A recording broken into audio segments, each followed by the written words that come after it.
Welcome to RC Racing. This month we chat some of the greatest names in the sport: Cecil Schumacher, Masami HIrosaka and Craig Drescher. There's more race action from the World Championships, but first, a look at the most popular RC truck in the world.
Instantly accessible even to novice drivers, the Savage X makes a great buy for anyone looking to have fun with the toughest truck in town.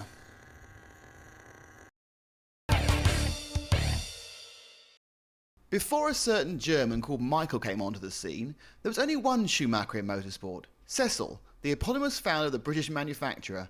I asked him if he'd always been involved in motorsport. Oh, very much so, yes. I worked in the automotive industry as a transmission designer with the firms like Hobbs and Borg Warner, and then went into the racing business with Cosworth, doing transmissions for racing cars and other projects to do with transmissions. So when did you start racing radio controlled cars? I suppose it's Robin's fault, really. He wanted to play with model cars, radio control model cars, and I was rather busy at Cosworth and couldn't see how I could find the time to indulge in that sort of a hobby, because I'd only met the gas-powered cars before that, and they were big and complicated, and Dad's had got to be the major input on for that sort of activity. But when Robin was interested, we went down the local model shop, and the very first electric radio control cars were there, and we found a Mardave, a cracking bit of kit, very, very simple. So the 25 quid I think for a complete car, and about the same again for the radio gear. What inspired you to start building parts? Oh, well, that was Robin's fault, you see. He and his mates would go to the school playing ground, the tarmac playground at the local village school, and race their cars in the summer holidays, and they wore front tyres out at a rate of knots that was expensive. And being a bit mean anyway, I thought, I can't keep buying all these tyres. And they'd come back and they would be worn, the foam would be worn down to the plastic wheels. And I said, you need a differential on these things because they understeer. Well, says Robin, can you make me a differential then, Dad? So I put my mind to it and came up with the ball differential, which I had great hopes for. In fact, it worked wonderfully well and became I suppose, an industry norm. But when we tried to get patent coverage on it, we went down that road and spent a good many thousands of pounds with the agents, and who finally unearthed the fact that it had been invented in America in, I think, 1918 for a lawnmower. I'd handmade the bits for Robin's car, and then all his friends wanted them, and I bought off this chap Bob Frost a little manual injection moulding machine, and with his guidance made the tools to injection mould the little components of the differential. And I had no thoughts of it being a business. This was simply a way of it looked interesting, and I could make these bits, make a few quid, which would be rather nice, and satisfy the demand and keep Rob and his mates happy. And that's how it started. And we made all the popular cars of the day, with the Associated and the Bolink and I forget what else they were. And we made a differential to go in each of those cars. And I began receiving telephone calls from America whilst I was on my drawing board at Cosworth. Phone call from America for Mr. Schumacher, and it was someone wanting another 200 differentials or whatever it was. We got to the point where my wife told me one day that I really ought to think about whether to still work at Cosworth, because she was keeping the accounts of what was going on, and we'd earn more money with all this model car stuff than I was being paid by Mr. Duckworth. So it wasn't a very difficult decision to branch out and start a business. And it was at that time that we were playing around with chassis, and we came out with our first Lexan car, with a folded up Lexan and the sort of suspension arms.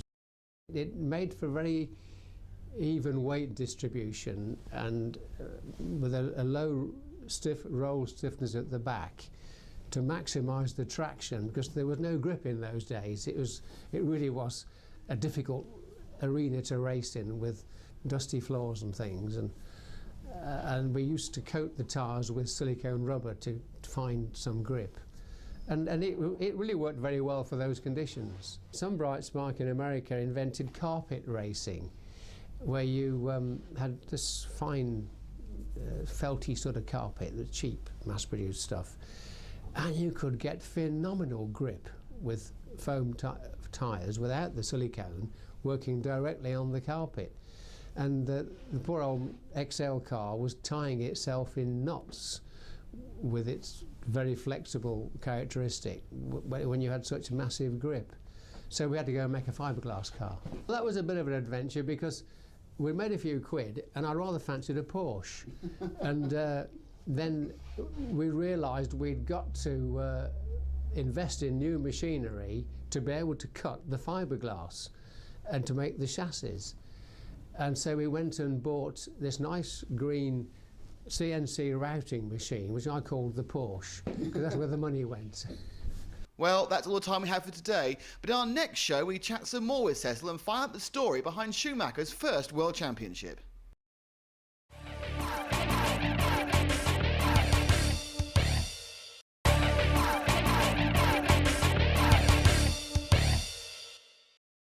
Now let's meet a couple of drivers from the A final at the World Championships. Coming up, it's British legend Craig Drescher, but first, Japanese star Masami HIrosaka. Masami-san, you are the most famous name in radio control car racing. You have won virtually every World Championship, but this one, it must be a big motivation for you here. Yes, yes, really. We were in England last week, and we saw your car, which you won the Off-Road World Championship in 1987 for Schumacher. Was that a good memory for you? Yes, really, because it was my first world title. Why do you think you've been so successful for so long? It's my life. That's it. Yeah. If you were to win the World Championship tomorrow, would you retire? No. I'm going to participate in next Off-Road World Championship in Japan. And I cancelled 112 for this year, so I'm very sad. So I want to try next 2008 Worlds for 112 also. Sami, thank you. Thank you very much. That's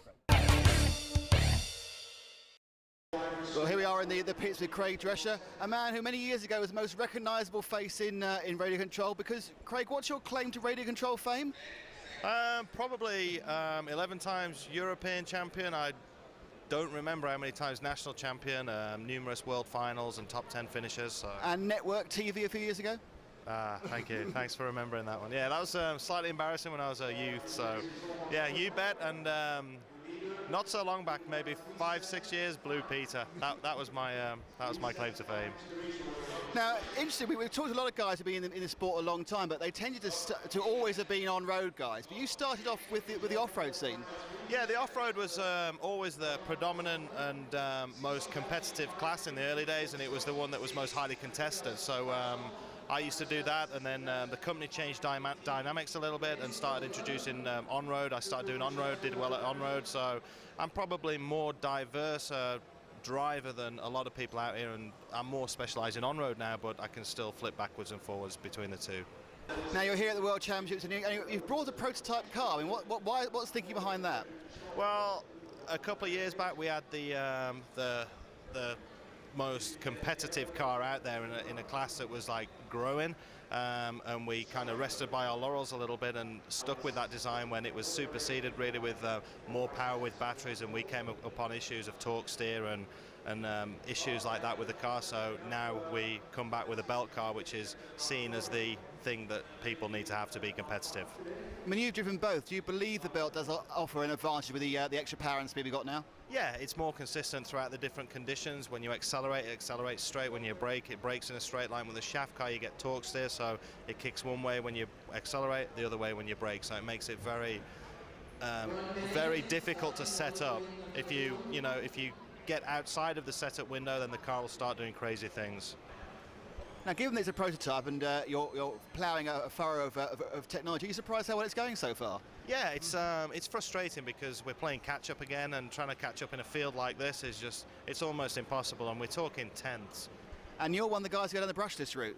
Yes, I do believe it's the future. It's one of the ways I've chosen to go because the company that I work with hasn't really done a great deal on the brush side, so I think brushless is the future, so the earlier I can get in there, the better it'll be for me and for the companies that I represent. Now, always a question people think, when you're a full sponsored driver, is it a case of, if your thumbs go off as you get older, that's it, they'll at the end they'll find someone else to replace you with?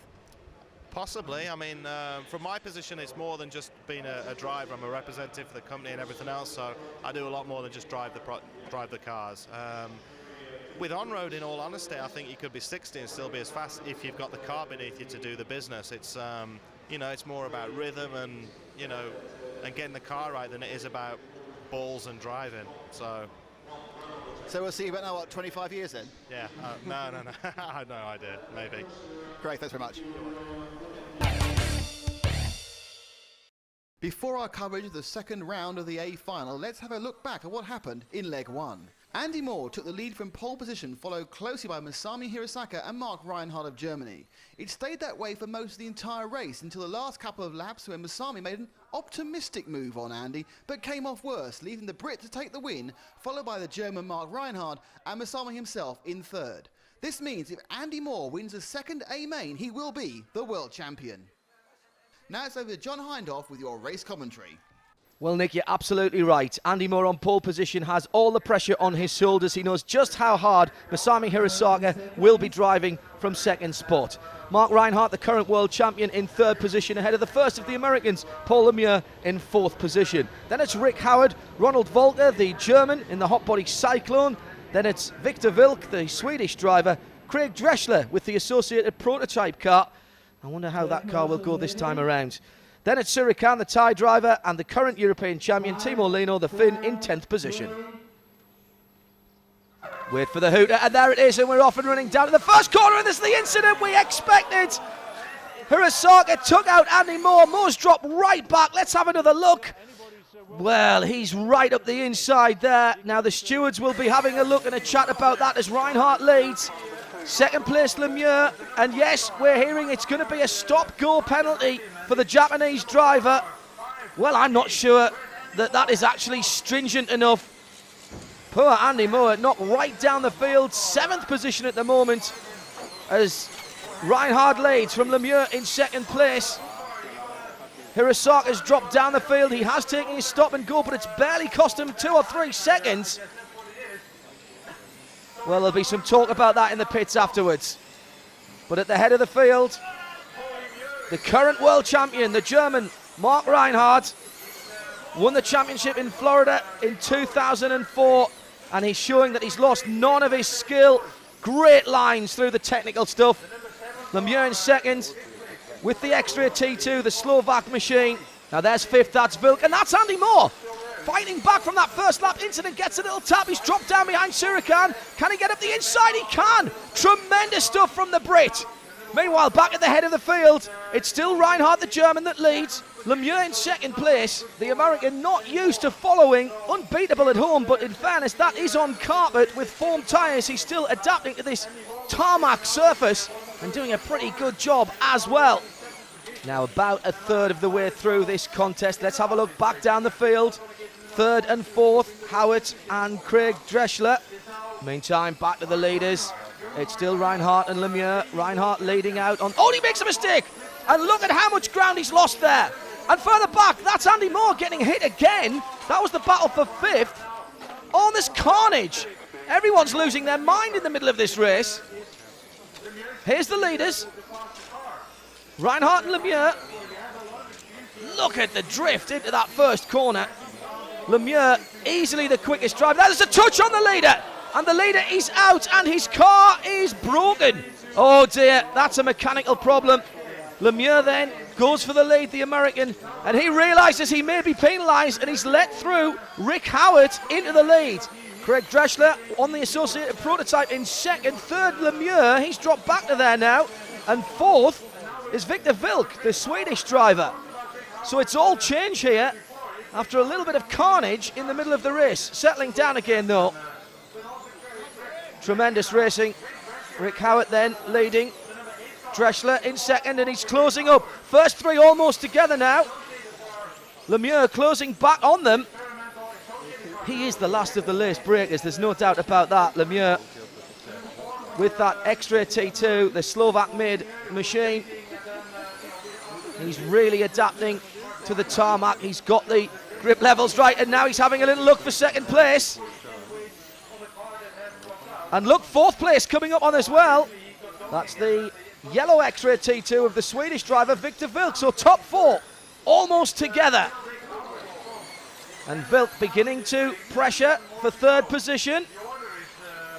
Tremendous stuff. Look at how he's trying to tee his opponent up and find a little hole to get that car down the inside. Can't do it though. Now there's fifth position. And believe it or not, that's the Japanese. That's Masami HIrosaka. So the stop-go hasn't really hurt him. Bit of action at the hairpin, and that's Andy Moore. And his car looks a little sick as the marshal goes to pick it up. Oh, it's disaster. It's been put on the barrier, and in this form of racing, that signifies that the car and the driver is out of the race. It sits forlornly by the side of the track as the leaders go through. And the leader is still the American Rick Howard from the Brit Craig Dreschler with the associated prototype. Great battles all the way down the field. Do like that infield section. Really technical. Now here's the leaders again. And look at Dreschler in second place. He's beginning to close up now and mount a little bit of a challenge. This associated prototype car is just that. It's a one-off. The AP guys coming back into the sport after a few years off, and how quickly they've got back to the head of the field. And Dreschler doing a great job for them. There's third, fourth and fifth. It cannot be long before Dreschler has a go. Well, he stalled it. There's something the matter with that car. That is a technical failure, and that's left Rick Howard on his own at the head of the field. The American can cruise on from here. No, he can't, because his car has gone down as well. That wasn't a mistake. That was a problem. Paul Lemieux, the other American, has benefited, up from third to first on the final lap. Victor Vilk is second, and Masami HIrosaka is coming through in third after that first lap altercation. And that is going to really cause some discussion afterwards. Across the line then, and it's confirmation of the victory for the American. An action-packed second final for the World Championships sees Paul Lemieux win it ahead of Victor Vilk. Masami HIrosaka recovering to third, Craig Dreschler and Andy Moore, the Brits, in 8th and 9th. Let's head down to the pits where Nick has the winner. Paul Muir, fantastic and probably unexpected win in that very eventful second final. Yeah, I'm not really sure what happened there, to be honest. A lot of luck involved in that one. I was beat, and Rick had problems, and you got to take it if you get lucky. I guess I'll take that one. You're overall in the lead. I mean, obviously you'll be looking to improve the car for the final, though. Yeah, we're gonna have to. It wasn't good enough to race up to the front without getting lucky again, but it happened. So we're gonna take it and try and win the overall next time, I suppose. Nice one, Paul. Thanks a lot. Thank you. Well, Andy, you had a crystal ball. You predicted that might happen in the first corner. Yeah. There's not really much else I can say. Yeah, we kind of expected that, but. And I suppose a stop-go penalty really is no penalty compared to the fact it ruined your race. Exactly. It doesn't really make up for it. Yeah, he had to pull in and then he carried on. He got another 3rd place, but it ended up with me being like 7th or 8th or whatever. And then, okay, I had another problem, but it completely screwed my race over. So. You know what was wrong at the end? Not sure, to be honest. I need to check it out. Here with Rick Howard and Craig Drescher both going what might have been. You stopped within half lap of each other. Craig, what was your problem? Are we allowed to swear or? Only lightly. Well, basically we had electronics problems, so I think Rick run into the same issues, and I was just me off. Just basically because of the heat. I think so, yeah. I mean, you know, maybe driving too hard trying to chase Rick, and Rick driving too hard trying to pull away from me. It's just, you know, the heat's an issue for everybody, whether you're running brushed or brushless, and it's just so annoying, you know. You're 10 seconds from the finish line and 5 seconds from taking Rick out. Rick, yeah, it's amazing, 'cause it literally was, what, 30 yards after Craig, you just pulled, it stopped as well. Same problems? Yeah, same type of thing, some type of electronics failure. Not exactly sure what it is, but it's a shame because, I mean, both Craig and I mean, we were going to finish first and second. He may have been able to pass me, but once he fell out, I thought, I've got it, you know, locked up, no problems, but... You're about to the ultimate hero to zero, weren't you? You were 10th in the first final, and then, of course, you looked to have the win the bag there. It was close. I mean, a lot of other circumstances played out that allowed me to get to the front, but once I was there, you know, Craig behind me, I know he wasn't going to take me out, and there's a couple times where I made a mistake and he could have and didn't, and it was a good race. It was fun. We've been racing together a long time, so. I'm very bad luck to both of you, and I know you can't win the World Championship now, but best of luck in the next race. Thank you. Thanks. So as it stands at the moment, Lemieux leads by just a point from Masami HIrosaka in 2nd place. But because all of the drivers have to drop their worst finish, Andy Moore in 3rd, Victor Vilke in 4th and Mark Reinhardt in 5th can still win the World Championship if they get a good result in the final race. Coming up next month on RC Racing, we conclude our conversation with Cecil Schumacher. We test the fantastic HPI Savage ATV, and we have the final leg of the World Championship A-Main and find out who is crowned World Champion. That's all on RC Racing next month.